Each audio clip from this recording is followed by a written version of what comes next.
I'm Olivia de Havilland. You see me in these pleasant surroundings, safe, secure. But am I really? Are you?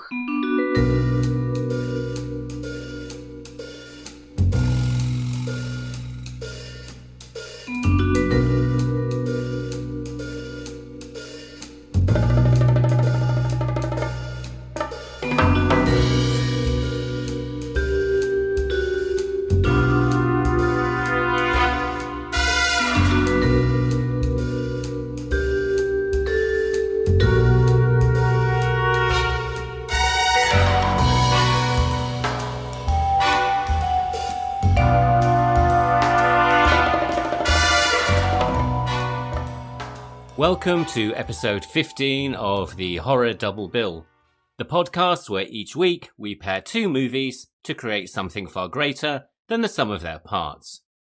I'm Craig Johnson, and this week we are exploring the horrors that lurk in the home, with two movies that depict our safest spaces as places of threat, terror, and murder. First up, we have Jaume Ballaguero's Spanish psychological thriller Sleep Tight from 2011, a highly disturbing character study of a malignant building custodian and the lengths to which he will go to achieve true happiness. Then we head over to Romania for Them, from directing duo David Moureau and Xavier Palud, a French co-production from 2006 that predates The Strangers, in its depiction of a young couple terrorised by a home invasion. Both films are nightmarish slices of Euro horror that crank up the tension and dismantle the notion of home being a sanctuary, exploiting the helplessness of their central characters. And despite being made 15 to 20 years ago, both also feed into modern anxieties about isolation, class, power imbalance, and the fragility of what we call society. Along the way, we'll be discussing the origins of home invasion horror, silent movie director Lois Weber, the career of director Jaume Ballaguero, new French extremity cinema, and much, much more. Before we do that though, as always, I'd like to mention the key references that I've used for this week's episode, all of which will be listed in the show notes.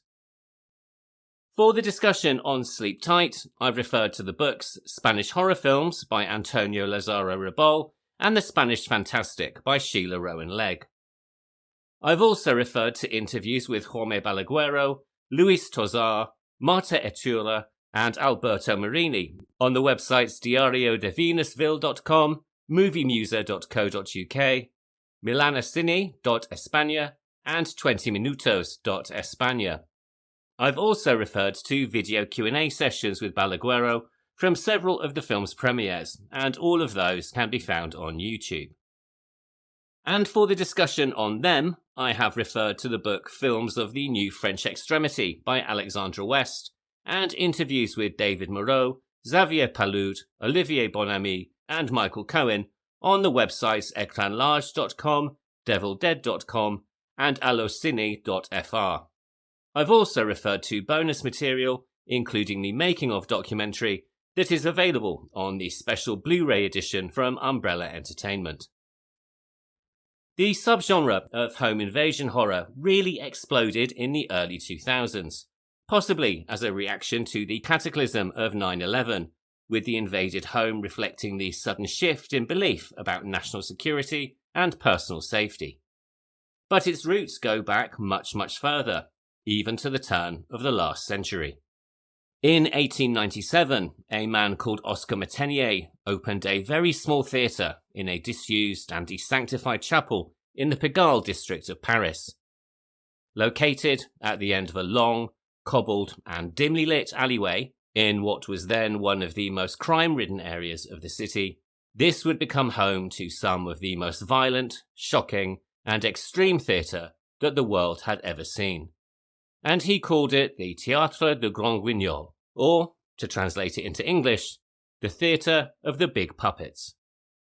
Over the years, it developed a reputation as both a tourist attraction and the inspiration behind much modern horror, with the term Grand Guignol now used widely to describe cinema that theatricalizes shocking imagery and depicts heightened drama and baroque and elaborate mayhem.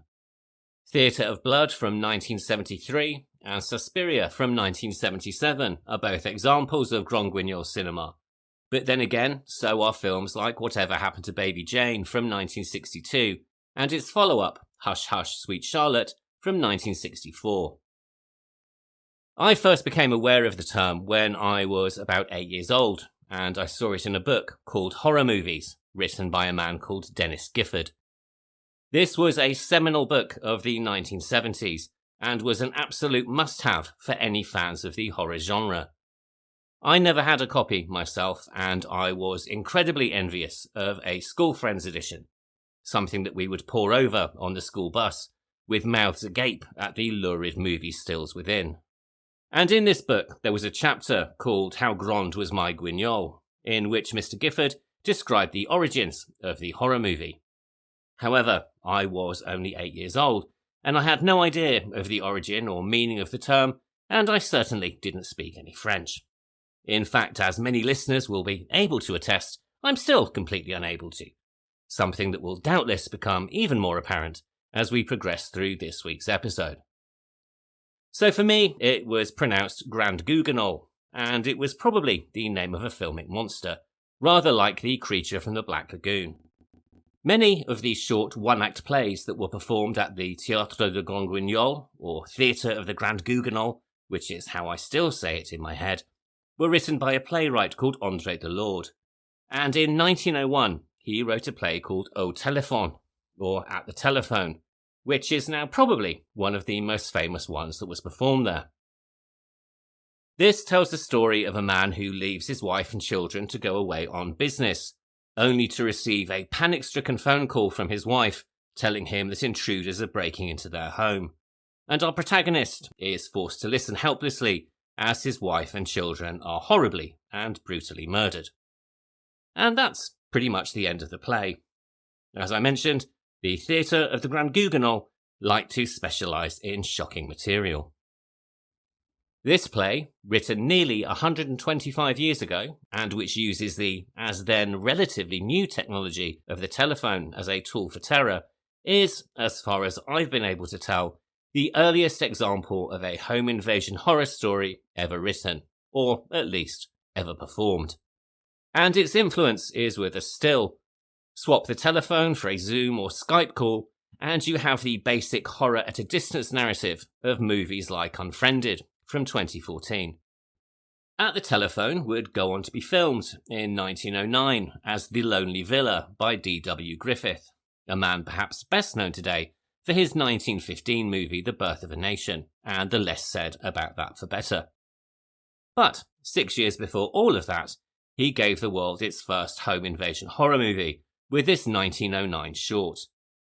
Of course, he was making a movie in Hollywood, as opposed to staging nightmares down a Parisian backstreet, so the ending is changed rather drastically, and good wins out.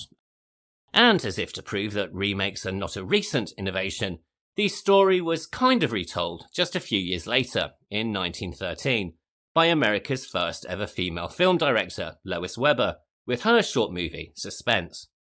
This, in my opinion, is far superior to the Griffith movie, not least for the incredibly innovative cinematography that's on display.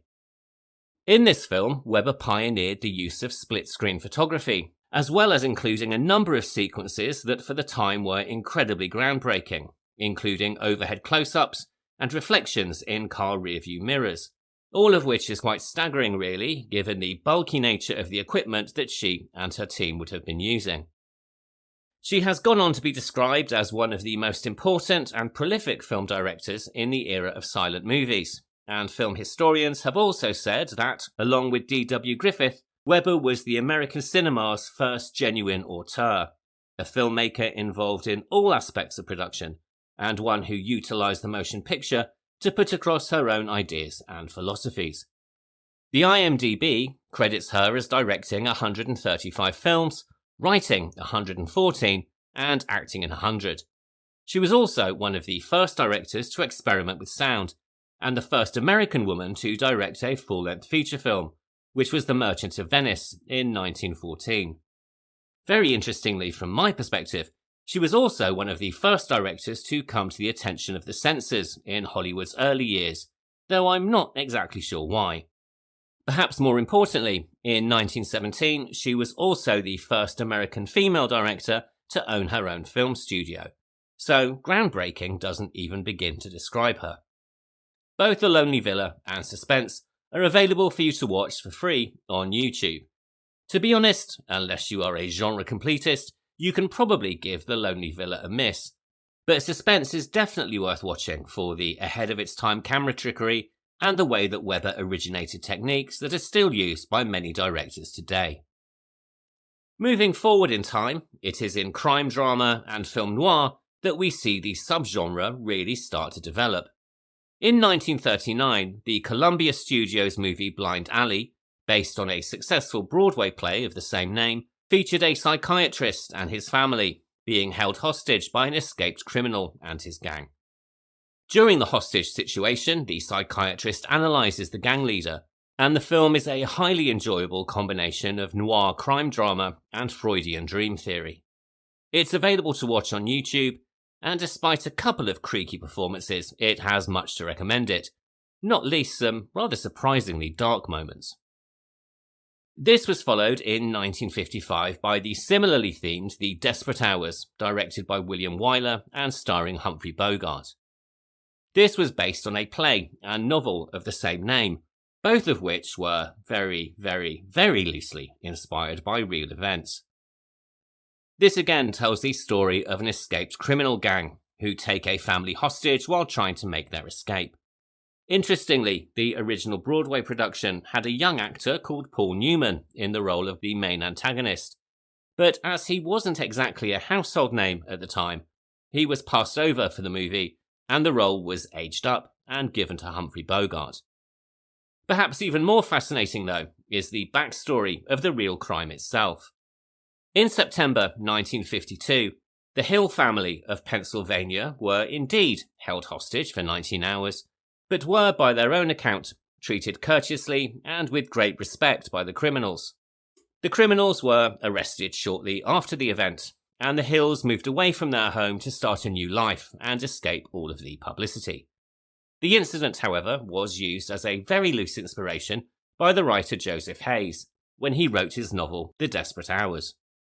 When the novel was turned into a Broadway play, Life magazine published an article stating that the play was a reenactment of the Hills story, when, in fact, it was a much more violent scenario, which included sexual assault and battery. To make matters worse, Life illustrated it with photos of the actors in the actual home in which the real events had taken place. Incredibly tasteful, as I'm sure you'll agree. Mrs. Hills had a breakdown shortly after publication, and the Hills sued Life magazine, arguing that the article was false and had violated their right to privacy. At the initial trial in New York, a jury sided with the Hills and awarded them damages. Life appealed the decision, but the appeal was overturned, so they then went to the US Supreme Court, invoking the First Amendment. Their argument was that the story was in the public interest and that there had been no malice. At the Supreme Court, the man who argued the case on the side of the Hills was a former politician who had returned to practicing law when his bid to become governor of California had been unsuccessful. And that man's name was Richard Nixon. In 1967, the Supreme Court finally ruled in favour of Life Incorporated, and the Hills lost their case. However, the very public profile of the case, and the arguments that Richard Nixon had presented before the Supreme Court, went quite some way to improving his public profile, and this, along with various strategies that had been taking shape in the background, helped him stage his political comeback, culminating in his successful run for the US presidency in 1968. And the rest, as they say, is history. Back in the world of cinema, The Desperate Hours, which was critically acclaimed but not a huge financial success, was remade in 1990, starring Anthony Hopkins and a pre-career slump Mickey Rourke.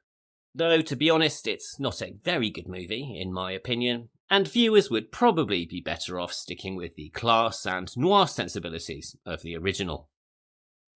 Also released in 1955 and also partially based on a true story is the movie The Night Holds Terror, which combines home invasion with the dangers of picking up hitchhikers, and in which a foolish act of kindness results in a family being held hostage by a gang of criminals. It's also available on YouTube and is definitely worth a watch, if only to see an early appearance by a very young John Cassavetes as the lead gang member. Criminals also invade the home of Olivia de Havilland in Lady in a Cage from 1964, in which she is trapped inside a private elevator after a power failure. This all happens just in time for a drunk passerby to notice her helplessness and invite his friends over, including a young James Caan in his first major movie. Seen as an entry in the hagsploitation subgenre, and nothing if not over the top, it was panned by critics at the time, most of whom wondered what the hell Olivia de Havilland was doing in it. Columnist Hedda Hopper suggested that the film should be burned, and in a rather staggering display of misogyny, Time magazine said that the film, quote, adds Olivia de Havilland to the list of cinema actresses who would apparently rather be freaks than be forgotten. End quote. Charming.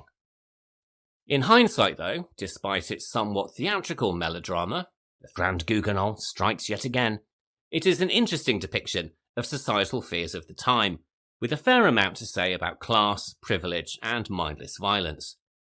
There is also, at one point, a scene in which James Caan is asked what his victims have done to deserve it, to which he responds with the nihilistic response, "They were here." And that's a sentiment that will feel all too familiar to anyone who has watched the 2008 home invasion movie The Strangers. An actress who fared rather better with the critics was Audrey Hepburn, who was Oscar nominated for her role in the 1967 movie Wait Until Dark. Although perhaps more of a taut thriller than a true home invasion movie, it nevertheless features a nail-biting climax between Hepburn, as the blind protagonist, and a frankly terrifying Alan Arkin. If you've never seen it, I highly recommend it, but please ensure that you watch it in absolute pitch darkness to get the full effect. By the 1970s, home invasion cinema was becoming more commonplace, though it tended to form part of the narrative rather than be the central conceit. In 1971, See No Evil, also released as Blind Terror, took more than a little inspiration from Wait Until Dark, and is a film that we discussed back in episode 4, when we spoke about its screenwriter, Brian Clemens.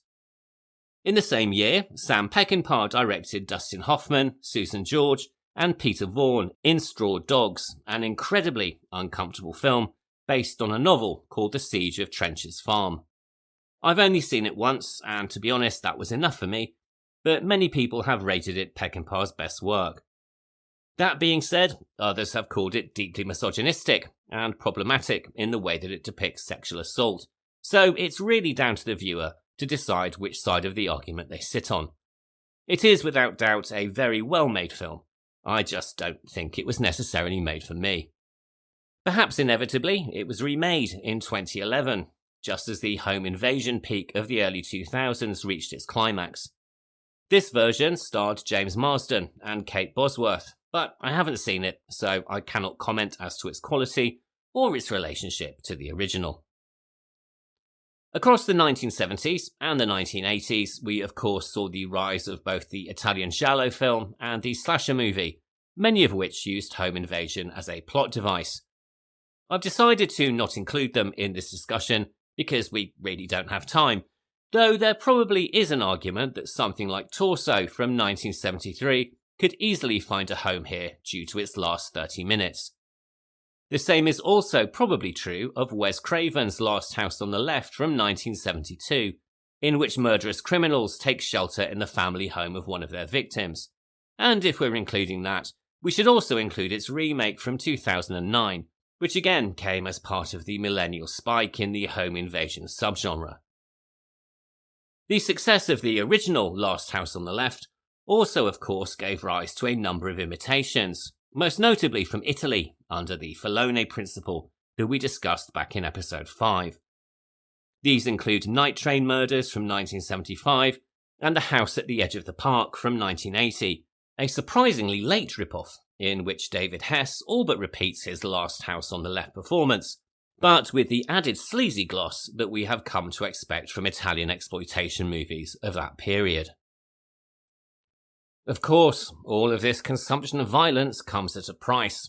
In 1997, Austrian auteur and provocateur Michael Haneke decided that it was time that horror audiences took a long, hard look at themselves, whilst attempting to profit from them at the same time. This was the release of his film Funny Games, which is full of nudge-nudge fourth wall breaks, and was devised, by his own admission, as a slap in the face to make consumers of violence question their role and consider the impact of their choices on society. It is at once a very well-made film and a beyond patronising have-your-cake-and-eat-it piece of movie-making. And, to be honest, if you're going to lecture me on my consumption of horror, at least have the decency to do so without trying to pick my pocket at the same time. Sadly for Haneke, the film didn't have the reach that he originally wanted, and this led him to direct an English-language remake in 2007, which starred Naomi Watts and Tim Roth. This was an attempt for him to get his message to a much wider global audience, and I hope you all learned your lesson, you naughty, naughty, naughty people. As I mentioned at the top of the show, the subgenre really exploded in the early 2000s, reflecting postmodern anxieties around terrorism, vulnerability, random violence, and the idea that nowhere is safe. In 2002, David Fincher's Panic Room gave us Jodie Foster and a young Kristen Stewart in hiding from Jared Leto, and if you've seen any of his recent movies, you can hardly blame them. Meanwhile, the French gave us High Tension in 2002, Them in 2006, and Inside in 2007, and more on those three a little bit later. We also had the previously mentioned remakes of Funny Games and Last House on the Left, The Strangers, which was released in 2008, and a 2012 home invasion reimagining of the trauma movie Mother's Day, which took the title and very little else. All of which, of course, brings us on to our first movie of the week. Sleep Tight was released in 2011 and was directed by Jaume Ballaguero from a screenplay by Alberto Marini. It stars Luis Tosar, Marta Etura, Alberto San Juan, and Petra Martinez. Jaume Ballaguero was born in 1968 in Catalonia, but was raised in and around Barcelona. He studied communications and photography at university, and while studying, worked as a late-night radio host and a film journalist. In the 1990s, he began creating and publishing fanzines, beginning with Zine Shock in 1991, announcing his artistic intentions with an editorial that stated, quote, "We support obscure and wicked cinema. From the ridiculous to the obscene, from the candid to the outrageous, we are interested in cinema which is peripheral to bourgeois good taste. That is, illegitimate and bizarre cinema." End quote. He produced 5 fanzines between 1991 and 1993, so by the time he started making his first movies, he had already made a name for himself amongst horror fans, and was declared as, quote-unquote, one of us. Working with colleagues from the fanzine, he wrote and directed 2 short movies, Alicia in 1994 and Dias Sin Luz, or Days Without Light, in 1995. Alicia, which was apparently reminiscent of early David Lynch and David Cronenberg, tells the story of a teenage girl who is abducted by insect-like rubber men wearing S&M gear, and is then prepared as a sacrificial offering. Days Without Light, which was described as a cross between Cronenberg and the painter Lucian Freud, told the story of an orphan and his very strange relationship with his foster parents. Both performed exceptionally well on the festival and art house cinema circuit, and Alicia won Best Short Film at the 1994 Stitches International Film Festival. His work on fanzines and the success of these 2 shorts bolstered his reputation, and in 1999 he released his first feature, Los Sin Nombre, or The Nameless, which is based on a novel of the same name by the British author Ramsey Campbell. This tells the story of a mother whose daughter is kidnapped by a strange cult, the Nameless of the title, and her quest to find her. Of the original novel, Ballaguero said, quote, "What really captivated me in Ramsey Campbell's novel, apart from the very terrifying and very original storyline, was the treatment given to evil and perversion, the way that perversity attracts some of the characters in the novel, and the fascination that evil wields over them." End quote. The finished movie is, in my opinion, a little bit disjointed, with a rather slow beginning, suddenly giving way to a final third that feels a little bit too crammed with ideas. But it is nevertheless a very assured debut that has more than a few echoes of David Fincher's Seven, not least in its cinematography and the rather nihilistic themes of cruelty and despair. He followed this in 2002 with an English-language film called Darkness, which was not released in the US or the UK until 2004. Starring Ian Glenn, Lena Olin and Anna Paquin, it is a combination of cult and ghost story, and whilst it was a financial success in both Spain and the US, it was not particularly well received by the critics. I have to say that I really like it, and I'm considering covering it in a future episode in this series, so I won't say anything more about it just now. He followed this with Fragile, an atmospheric ghost story set in a hospital on the south coast of England, which was released in 2005. But it would be his next two movies, which he co-directed with Paco Plaza, that would cement his reputation on the horror stage.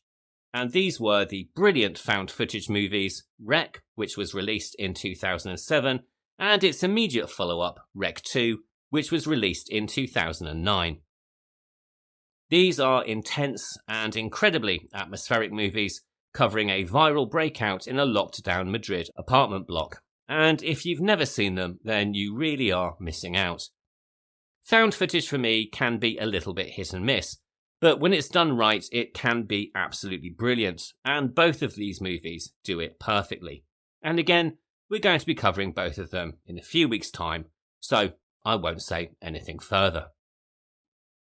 However, following the high-octane found footage nightmares of those two movies, Ballaguero found himself looking to do something different.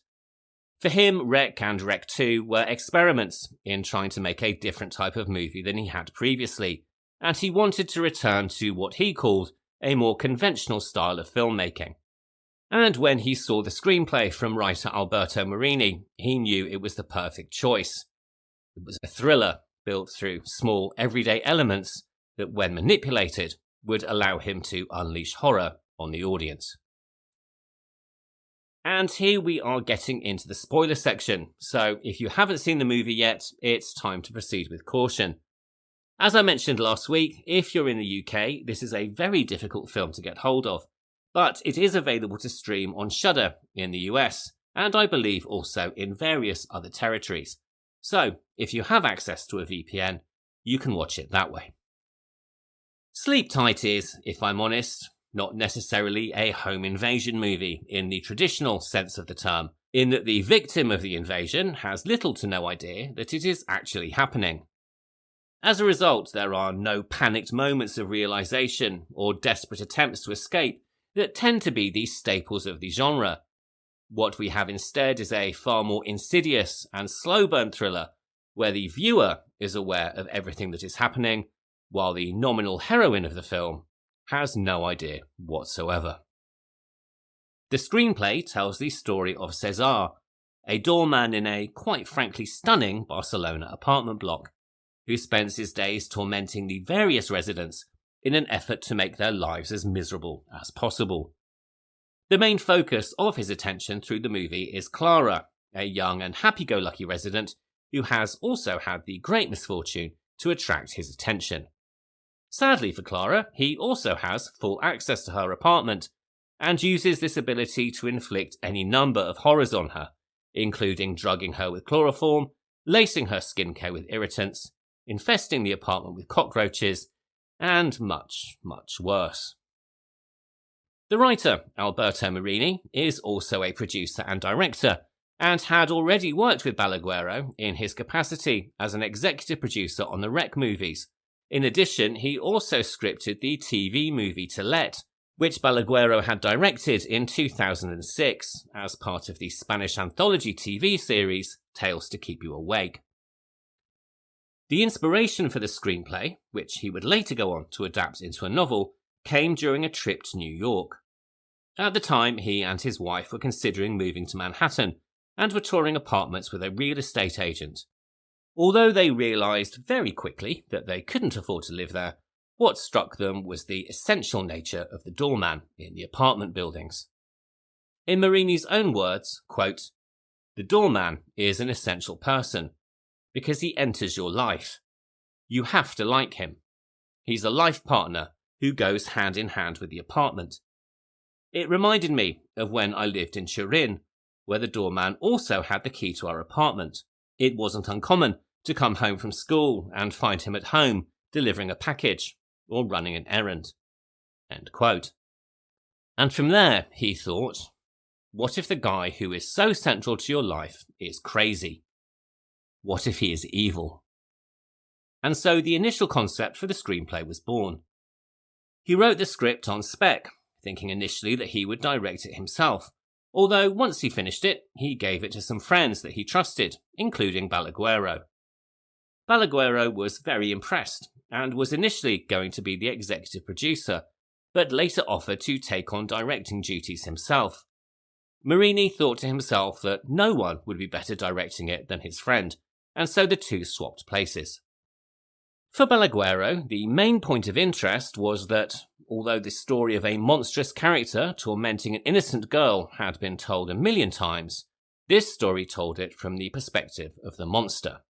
It basically forces the viewer to identify with Cesar and his plans and strategies.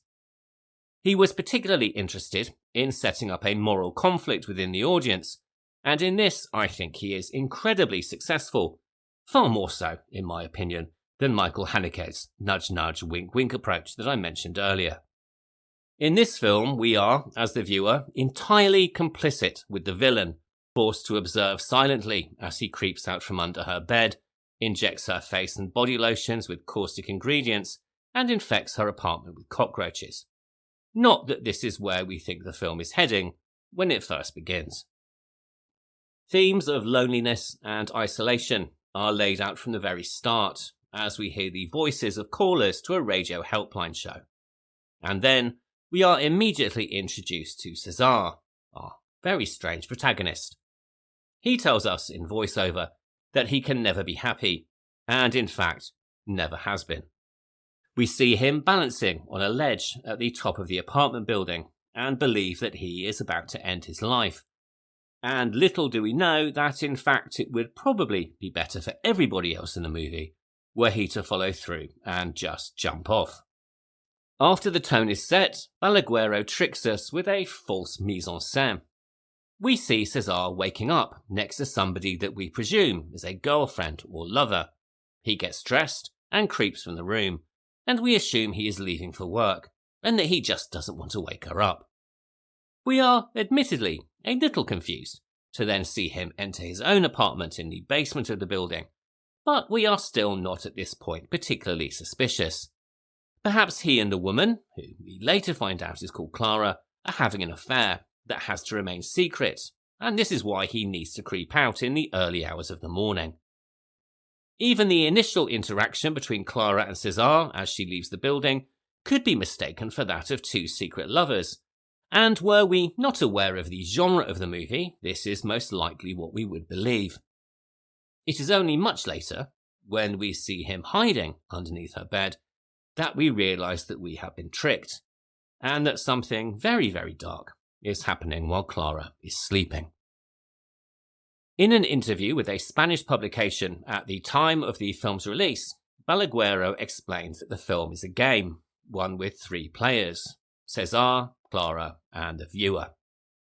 Across the course of the game, Cesar gradually reveals his cards, and the viewer starts to discover what is happening in the plot, wondering how far he will go, and also what their own reaction is going to be. Of course, this approach will only be successful with the right actor in the role, and Ballaguero struck gold with Luis Tosar. Born in 1971 in Galicia, Spain, Tosar is one of the most respected and versatile Spanish actors of his generation. He originally trained in music and briefly studied history before beginning his career on stage and television in the 1990s.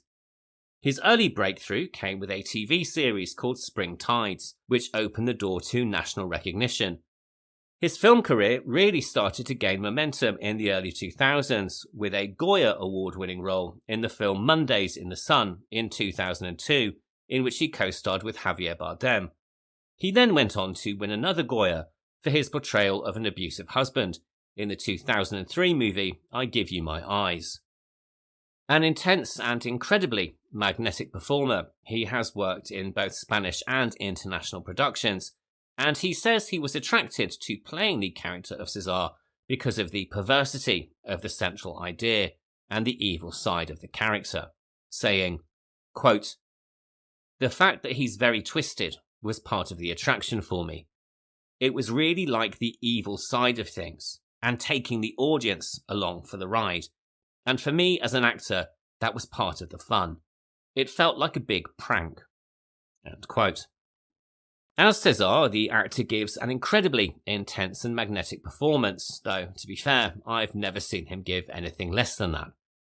It is, however, a characterization that has a surprising amount of depth and complexity, and it is this depth of character which causes quite a bit of conflict for the audience, not least in the scene where he has accidentally chloroformed himself and is trying to escape from the apartment without getting caught. We should, of course, want him to be caught, and for his activities to be brought into the light, but part of us also hopes that he will somehow get away. In this respect, it is similar to the home invasion sequence in George A. Romero's Martin, who we discussed a few weeks ago.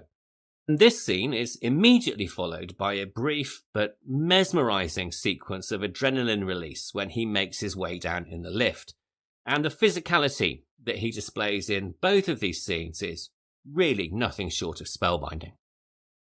Both the actor and the director have been at pains to say that César is not a psychopath, or at least not in the way that most movies would portray. And whilst César may commit a murder in the movie, Ballaguero has been at pains to stress that it is completely accidental, and it's also an act from which he gains no satisfaction, at least not until he sees the emotional aftermath that is visited on Clara. In an interview when the film premiered, César elaborated, saying, "I don't think César is a psychopath. I think he's a guy who has an existential problem, like thousands of people might have, or like all of humanity might have. Everyone wants to be happy, and everyone wants to do better in life, and everyone tries to achieve it however they can. Some tend towards good, and others tend a little bit more towards evil.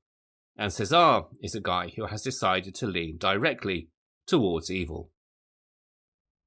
César's motivations and dysfunctions are summed up in one of his many monologues, or more accurately confessions, wherein he explains that he cannot be happy and believes that he was born without that capacity, like being blind or deaf. Essentially, César is a parasite who feeds off misery, and when he encounters somebody who is profoundly positive, which of course describes Clara, he goes out of his way to make sure that that stops. His personal satisfaction comes from others being miserable, and nowhere is this more clearly shown than in the spectacular cruelty of his interaction with Miss Veronica, an initially somewhat comedic character played by Petra Martinez. She is introduced as something of a caricature, an overly familiar figure with two small dogs. She in fact seems more like a character in a sitcom than we would find in a conventional thriller. It is, however, through her that we first glimpse César's real character, when he deliberately misfeeds her dog, knowing that it will end up shitting all over her apartment. But nothing can really prepare us for the sheer psychological torture that he inflicts on her later in the movie, ironically enough, when she is trying to be kind to him after he has been fired from his job. As she offers him a Tupperware box of homemade stew, he turns to her and says, quote, "You're very good, Miss Veronica. I don't understand why you're single. No kids and no partner, and it'll just get harder. You're old, and you'll get older. It's a shame you have to waste away in that apartment. Because the dogs help, of course, but we know they aren't children. Just mutts. Let's not kid ourselves. Because I see. I spend hours here. The neighbours talk. They pretend to listen to you. But it's pity. Really, they couldn't care less. So don't trust them. Believe me. You're past it and terribly alone. And believe me, there's no remedy for that. End quote. The way in which she slowly crumbles and returns to her apartment is heartbreaking. We can see from the very brief interaction with Clara as she retreats into the elevator that she will never trust again, and that the wound César has inflicted is probably mortal. It is a masterful performance from Martinez, who is a multi-award-winning actress whose career spans more than 6 decades. Miss Veronica is not the only apartment dweller with whom César has an uncomfortable interaction.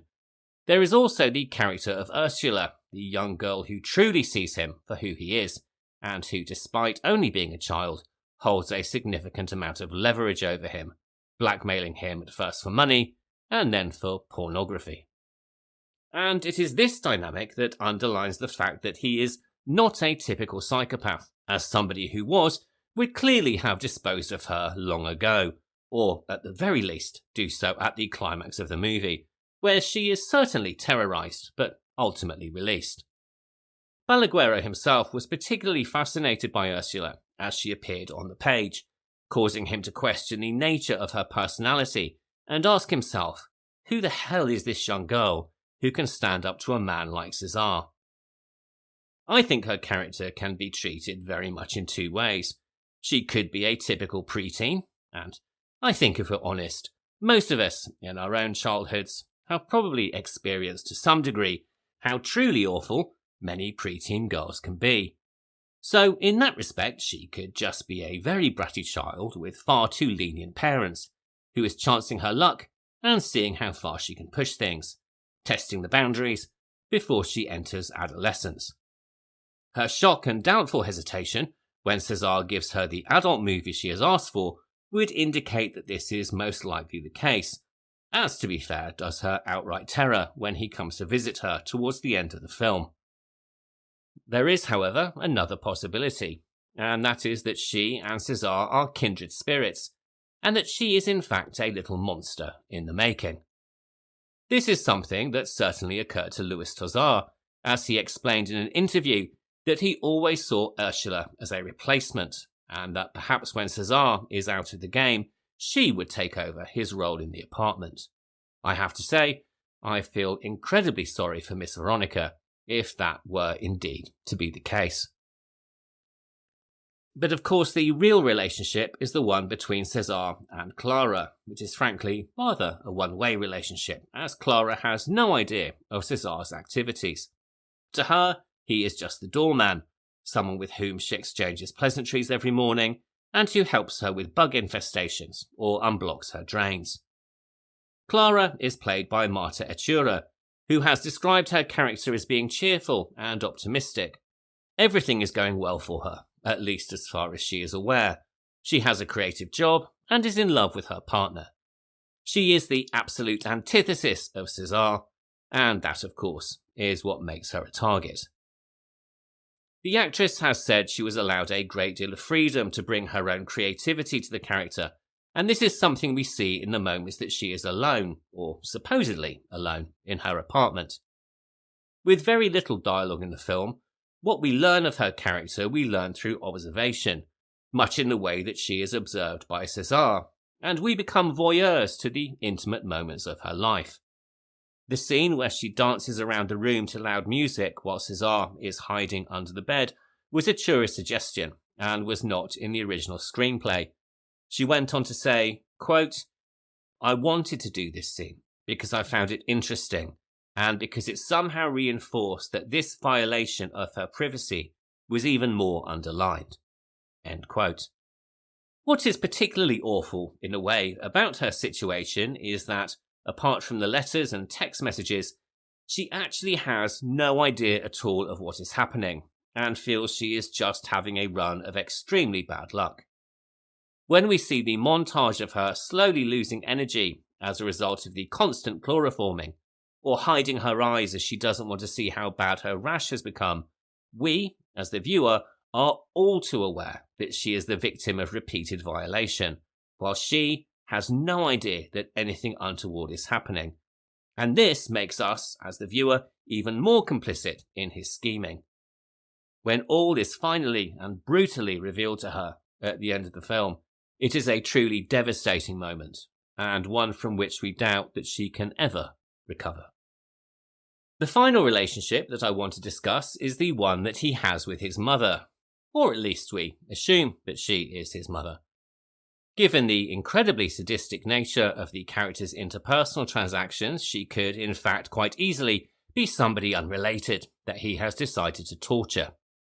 Either way, she is as much a victim of his bizarre pathology as Clara and Miss Veronica, if not more so, because he makes her fully aware of his plans and intentions, and she is powerless to do anything about them.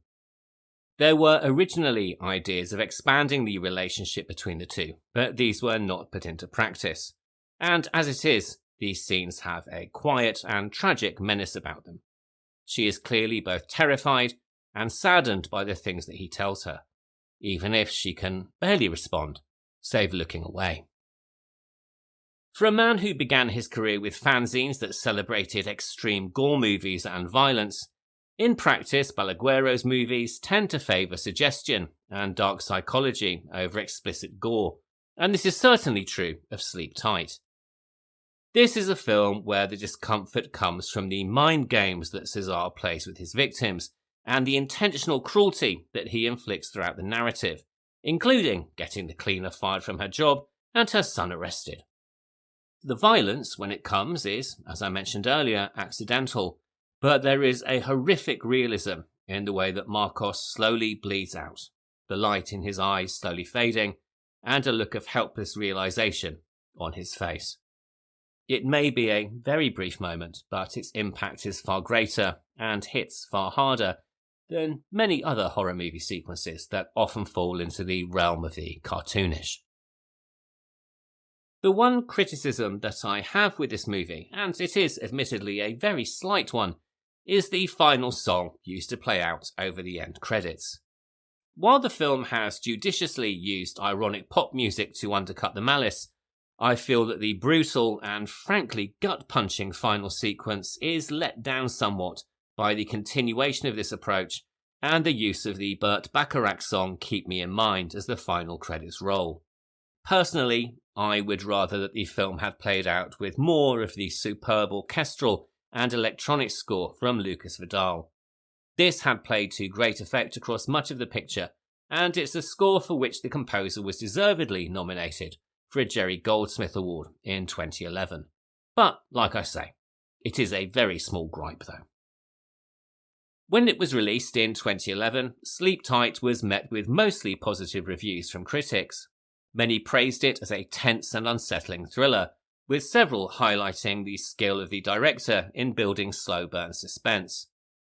Variety described it as a film designed to give audiences sleepless nights, and Empire admired its Hitchcock-like style and atmosphere.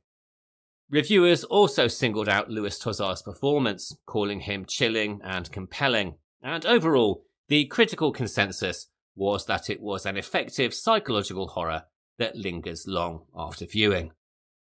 However, not everyone was positive, and here's something that won't come as any surprise to regular listeners of the show. The New York Times was less than complimentary. Although they stated that the film worked initially, they went on to say that Ballaguero, quote, is so overtaken by his villain that he becomes like César, displaying an eagerness to play the role of tormentor, which kills both the movie's pleasure and its flickering political subtext. End quote. Well, what a shocker. But perhaps we should really just let all of the awards do the talking. At the 2012 Gaudi Awards, Sleep Tight was a major winner, taking home 6 prizes, including Best Director, Best Actor, and Best Screenplay, alongside awards for editing and sound.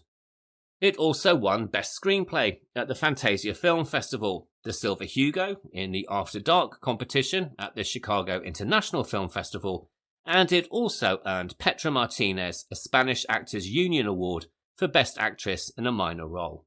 And very well deserved, that one was too. Beyond these wins, the film collected a wide range of nominations. Tozar was nominated for Best Actor at both the Goya Awards and the 4K Awards, while the Gaudi Awards also recognised Marta Etura and several other categories such as cinematography, score and effects. In total, the film's mix of festival success and national industry recognition confirmed its place as one of the standout thrillers of the early 2010s, and it's one that still very much holds up today. All of which brings us to our second film of the week. Them was written and directed by Xavier Palud and David Moureau. It was released in 2006 and stars Olivier Bonamy and Michael Cohen. This film has often been categorised as part of the so-called New French Extremity movement of the late 1990s and early 2000s, and this is a rather loose grouping of films that encompasses everything from art house to horror. The term was first coined by a Canadian film critic called James Quand in an essay he published in the magazine Art Forum in February 2004, and it was not necessarily used in the most complimentary manner. In this essay, which was called Flesh and Blood, Sex and Violence in Recent French Cinema, Quand used the term incredibly pejoratively to describe what he saw as a wave of French filmmakers indulging in excessive cinema, mixing graphic sex and violence and bodily trauma with art house pretensions. And this did not just include the horror genre. He also cited films by the director Catherine Breillat, and, perhaps not that surprisingly, Gaspar Noé's Irreversible from 2002. In the essay, he wrote that French cinema was, quote, suddenly determined to break every taboo, to wade in rivers of viscera and spumes of sperm, to fill each frame with flesh, nubile or gnarled, and to subject it to all manner of penetration, mutilation, and defilement. End quote. As you can imagine, this was not a term that was necessarily embraced by the filmmakers themselves. However, it seemed to stick, and it became shorthand for any number of European movies that depicted extreme sex and violence, whether they were indeed actually French or not. These include the films Baisse-moi from 2000, and Trouble Every Day from 2001, High Tension from 2003, Calvaire from 2004, Frontières and Inside from 2007, and perhaps most notorious of them all, Martyrs from 2008. Like all waves, the New French Extremity movement peaked and then crashed, and the last movie of the cycle is generally thought to be Livid from 2011. This was directed by Julien Maury and Alexandre Bustillo, and that's a film that we are actually discussing next week. Within this grouping, though, there are several home invasion movies, most notably High Tension and Inside, though one could also argue that Martyrs, at the very least, begins with a home invasion before it morphs into something much different and far more unpleasant. Inside, from 2007, was from the same directing duo as Livid, so I will save that discussion for next week. But I do think it's worth taking a very slight pause to mention the movie High Tension, and not least its relationship with the home invasion novel Intensity, written by the best-selling American author Dean Koontz. In 1995, Koontz published his novel Intensity, which follows a young woman who is visiting a friend's house when a serial killer breaks in and murders the family. Initially hiding in the house as the killer moves from room to room, searching for survivors, she eventually stows away in his motorhome, hoping to save a kidnapped girl that he has imprisoned. On the journey, the killer stops at a remote gas station, and the heroine secretly tries to alert people to the danger.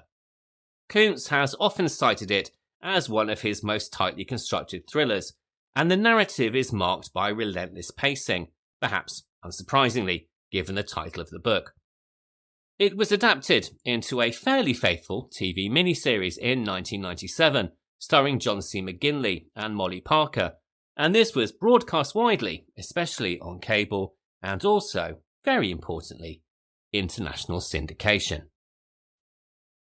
In 2003, Alexandre Ayer released his movie, High Tension, which begins with two female friends, Marie and Alex, heading to Alex's family home in the countryside.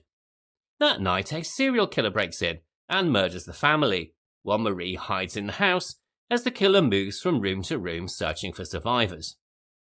The killer kidnaps Alex and drives her into the night with Marie in hot pursuit. They then end up at a deserted gas station where Marie tries to secretly alert the attendant to the danger. At this point, any narrative similarities between the two go their separate ways, and some might also say that any suspension of disbelief when watching High Tension also goes out of the window, but that's my personal opinion. Nevertheless, many critics and viewers immediately noticed the resemblance between Intensity and the very similarly titled High Tension, and accusations of plagiarism soon filled the air.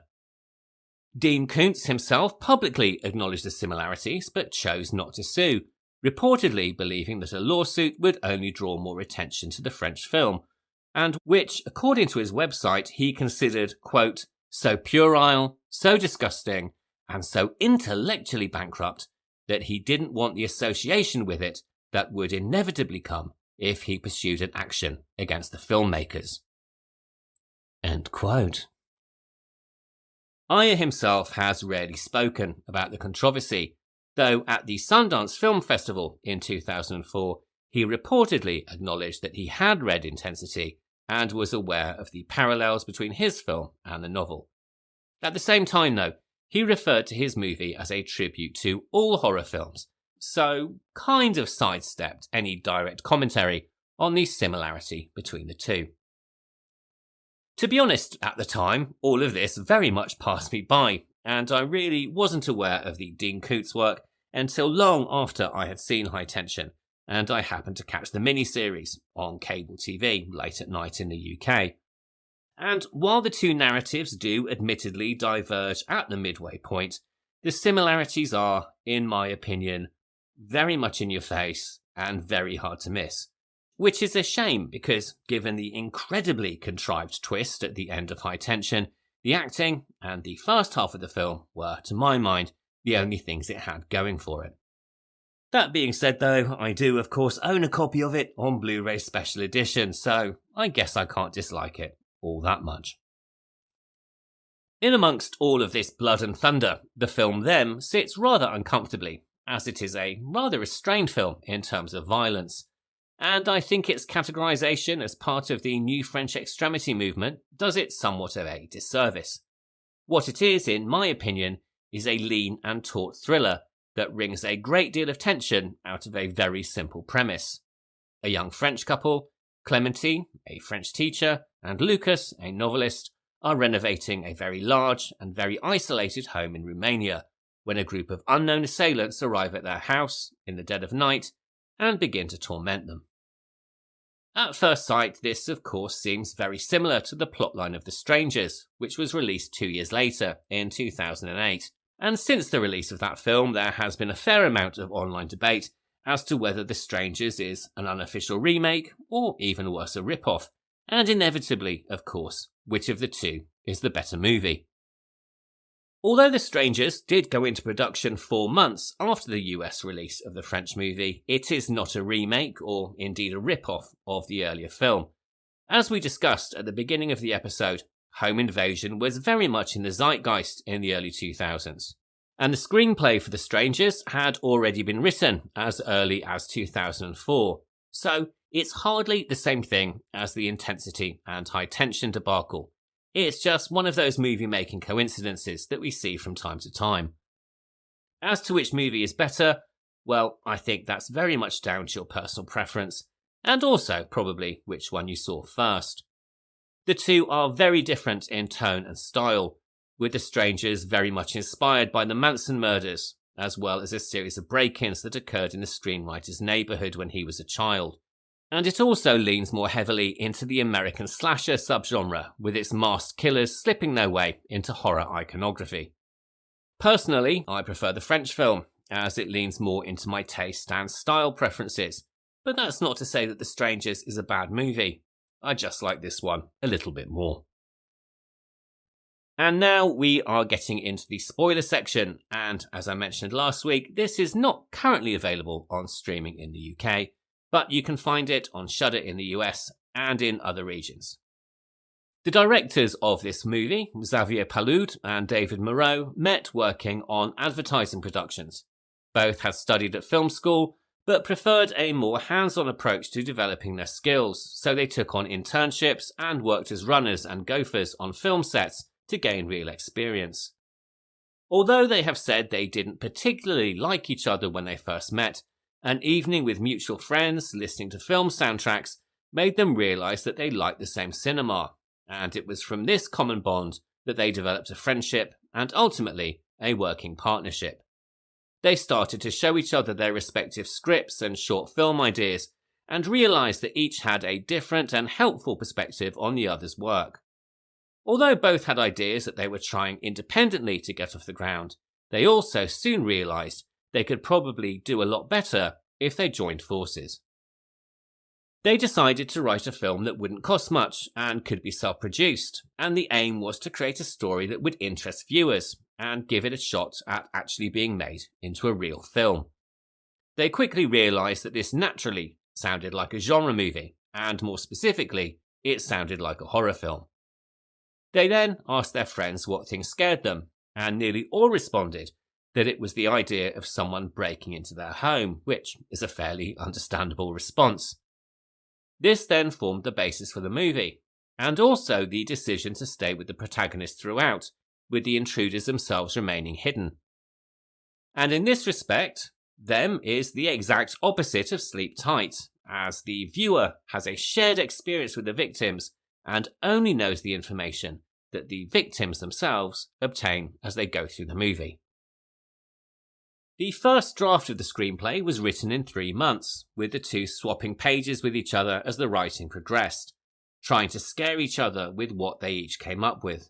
And this approach, with each writer trying to shock or scare the other, led to a very effective final product, with both saying that they wanted to create the same sense of fear in the audience that they created with each other.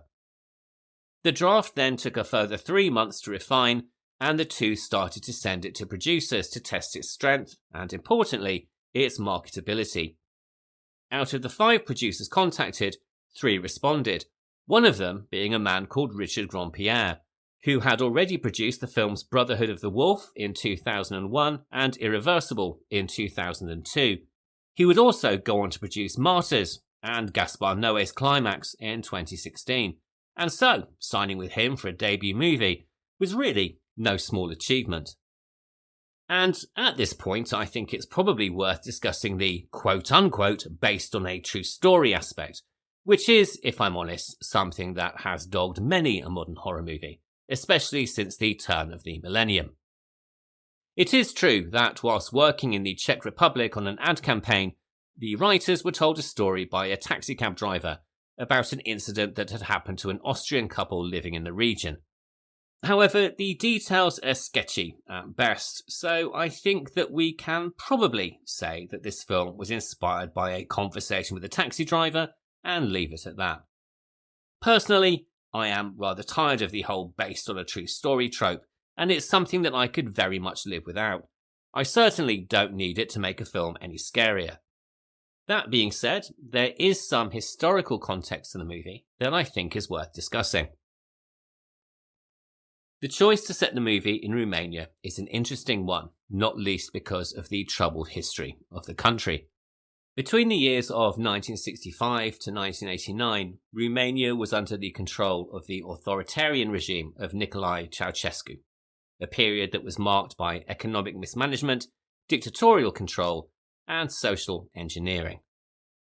Determined to expand Romania's population, in 1966 Ceausescu introduced a law known as Decree 770, which banned abortion and contraception for most women.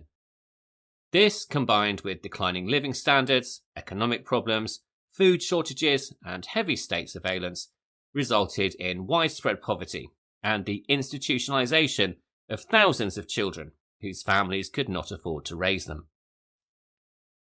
Many of these children were placed in vast networks of underfunded and state-run orphanages, and by 1989 there were an estimated 100 to 170,000 children who were institutionalized. Though, if you count abandoned children as well as orphans, some estimates suggest that it was closer to 500,000. After Ceausescu was violently overthrown in December 1989, the country entered a period of upheaval that brought the plight of these children to international attention. Many children either escaped or were turned out of orphanages and found themselves on the streets, especially in Bucharest. At the same time, international journalists and aid workers started to uncover the appalling neglect that was happening inside many of the orphanages, particularly those housing disabled children.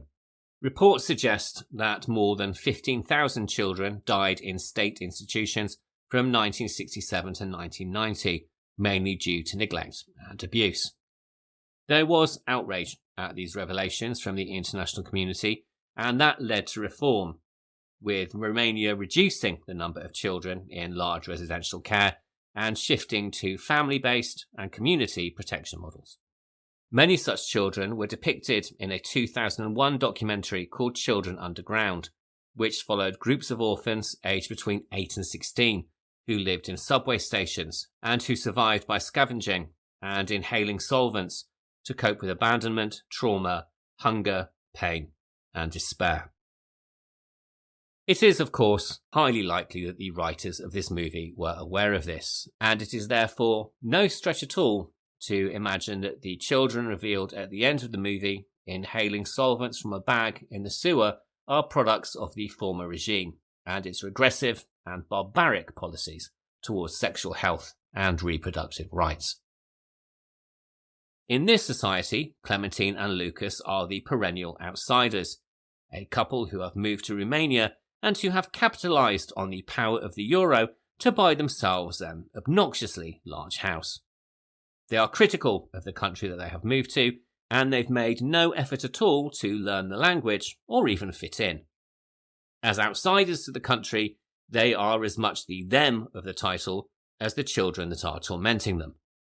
Of course, this is not to say that they deserve the torment that they are put through over the course of the very brief runtime, but given the historical context of the country and the gentrification that the couple represent, it is not too difficult to see why they were singled out. When it came to casting, Michael Cohen was a very early choice to play the part of Lucas, a decision driven by the fact that they wanted somebody who was seen natural in the situations that he was being placed in and who represented everyday modern man. As Moureau himself explained, quote, "I never did my military service, and I have nothing of what made a man 50 years ago. If you put me in a house with a girl, if there's a noise, I freak out." End quote. But while Cohen was an early choice, finding the right performer to play Clementine proved a longer process, with over 30 actresses tested for the role. When Bonamy tested, the chemistry between she and Cohen was exactly what was needed, possibly exacerbated by the fact that the two were already friends, and so there was a natural intimacy between them. As a testament to the writing process that I just explained, both of them were scared by the script. Cohen said that it appealed to childish, primal, almost animal fears, and Bonamy said that she knew the film was going to work when she had to stop reading the script late at night. They were also attracted to the challenge of the situations and the tensions that the characters would be going through. They both give incredibly raw performances, and it's also worth noting that these shoots certainly had an impact on Bonamy, who has been reported as saying afterwards that following filming she developed sleep issues and became hypervigilant, saying that she felt as if she needed to watch over everything. This was doubtless not helped by the fact that she suffers from vertigo, and if you've seen the movie, you will know there are parts of the film that would certainly have triggered this during shooting. Another challenge for the actors is that once things get underway, there is essentially very little in the way of dialogue. This is a film that is all about physicality and emotional response. And full confession time now, In 2006, I was so keen to see this film, of which I had heard many great things, that I didn't necessarily go the most legal route in the world in order to watch it. And as a result, I saw a version that had absolutely no English subtitling. And as we all know by now, I cannot speak a word of French, and so had absolutely no idea what anybody was saying. But I have to say, it didn't ruin my enjoyment of the movie at all. In fact, I would go so far as to say that it actually heightened the tension. And I think that this goes to show how effectively the film is directed and how well it is acted, because this is a movie that really is a case of show and don't tell. I really didn't need any dialogue to explain to me the basic narrative of what was happening. And in a world of exposition-heavy cinema, where studios seem to feel that every single thing has to be spelled out for the viewer, I found that to be incredibly refreshing. The minimalist approach to dialogue was not in the original screenplay and came about through the rehearsal process, as both the directors and actors realised that when you are going through such a strong, emotional and terrifying experience, people tend to not say very much. As Cohen himself said, quote, "When you go through this, you don't discuss it, you live it, you're reactive, and as you go through these different states, you very rarely have dialogue or comment on the situation." End quote. As a result, lines of dialogue were cut altogether, or reduced to a word or a short sentence, and this really adds to the realism of the situation on the screen. Also adding to the sense of reality is the fact that the film appears to be shot in real time, even though there are, of course, a few cheats here and there. And it's probably worth mentioning at this point that after this film, the director David Moureau went on to direct the one-take horror movie Mads, which wowed Shudder viewers at the end of last year, and which builds on the frantic intensity that he created in this movie. And if you haven't seen that film yet, I highly recommend that you do. To achieve this real-time approach, the location and set was all important, as it needed to reflect the precision that had been laid out in the script. Shooting took place mainly in a large house near Bucharest, Romania, over a 5-week period, with other locations, such as the elaborate sewer system used for the climax, also nearby. Visually, the film is incredibly striking, particularly given that it was shot on digital in the early 2000s, and the handheld camera work and lighting effects combine to add to the tension and build in this increasingly frantic need to escape. This is particularly true of my favourite sequence in the movie, where Clementine tries to find a way out by escaping through the attic, which is shrouded in plastic, behind which a menacing figure waits in silence. It is an incredibly well-styled moment, and one that lingers in the memory long after the end credits roll. A special mention too must also go to the sound design, which builds menace through the amplification of environmental sounds like the sudden falling of rain against a car window, or the exaggeration of whispers, creaks and footsteps. And the score, composed by René Marc Beny, skillfully combines orchestral menace with discordant electronica and musique concrète, rattling the nerves while also being used strategically to allow for disorientating periods of silence. On its release in 2006, the movie received generally positive reviews, which praised its ability to evoke sustained tension and atmosphere while using minimal gore. Its cinematography and effective use of sound were frequently highlighted, and I hope you're sitting down for this, even the New York Times was positive. Though, that being said, they did spend an inordinate amount of time suggesting that the film would have worked better had it played up to the idea that the threat was somehow all in Clementine and Lucas's imagination, which, to be quite honest, I find incredibly baffling. Personally, I feel that this is one of the better entries in the home invasion subgenre. It is a lean and taut thriller with outstanding performances, cinematography and sound design, and it's a movie that takes you on a roller coaster ride from start to finish. And at just 74 minutes running time, unlike its, frankly, terrifying children, it doesn't outstay its welcome.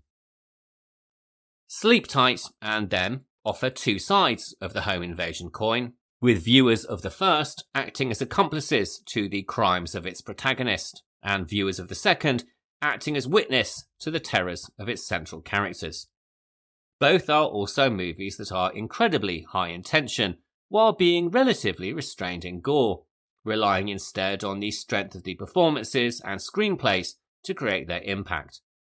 Both movies reflect societal fears about safety, isolation, and the dangers posed by other people, and strip away our sense of security. And both movies also circle back to the same unnerving truth, that the place we think of as a sanctuary and a shelter is never really beyond intrusion. And that's a thought that's worth holding on to the next time you lock the door and settle down for the night. All of which brings me to the end of this week's episode. And I know last week I said I was going to try to make this one shorter, but it looks like I haven't managed it yet again. Oh well, there's always hope for next week. Though, given what we're talking about, that's also highly unlikely. Before we get to that though, if you've enjoyed this episode, please do take a moment to rate, review and subscribe wherever you listen to podcasts. If you have any thoughts or comments on any of the films we've discussed so far in the series, please also contact me at thehorrordouble@gmail.com. And you can also follow our Instagram, The Horror Double Bill, for photos, trailers, and more information. By the time this episode comes out, I will be at Fright Fest in central London for 4 and a bit days of back-to-back horror movies. So if any of you are there, I hope you're having as good a time as I probably am. Next week, we are exploring the horrors of ballet school and also discussing one of my favourite films of all time. First up, we have Livid from 2011, from directors Julien Maury and Alexandre Bustillo, starring Chloé Collard, Félix Motti, and Catherine Jacot. Then we head back to 1977 and one of the most influential horror movies ever made, Suspiria, from director Dario Argento, starring Jessica Harper, Stefania Cassini, and the great Joan Bennett. So, if you want to watch ahead and are in the UK, you can watch Livid on Apple TV and the Studio Canal Presents app and channel. And you can watch Suspiria on Amazon Prime, the BFI Player, Apple TV, and for free, although admittedly with ads, on Tubi. So, I'll be back next Sunday for the discussion, and in the meantime, thank you very much for listening, and have a really great week. Goodbye.